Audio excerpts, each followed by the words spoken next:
Sufism അത് ഇസ്ലാമിൽപ്പെട്ടതാണെന്നാണ്. Sufism ആദ്യമായിട്ട് ആരംഭിക്കുന്നത് ഖൽബ് ശുദ്ധീകരിക്കണം, ജനങ്ങളിൽ നിന്ന് മാറി നിൽക്കണം, അങ്ങനെ ദിക്റും ദുആയൊക്കെ ആയിട്ട് റബ്ബിനെ ഇബാദത്ത് ചെയ്യണം എന്നുള്ള ഉദ്ദേശത്തിൽ മാറിയിരിക്കുന്ന ചില ആളുകളായിരുന്നു.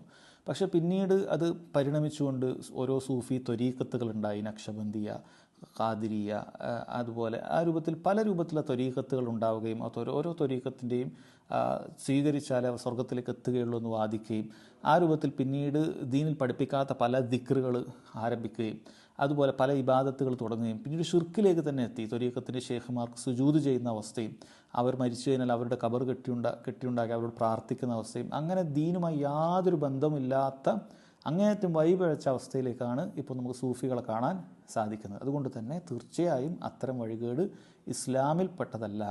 അത് പുതിയ ബിദ്അത്താണ്, വലാലത്താണ്, അതിൽ ഷിർക്കുണ്ട്, ചിലർ കുഫറും എല്ലാം നമുക്ക് കാണാൻ സാധിക്കും. അതിൽ നിന്ന് മാറി നിൽക്കുക. സൂഫിയത്ത് ഇസ്ലാമോ യാതൊരു ബന്ധവും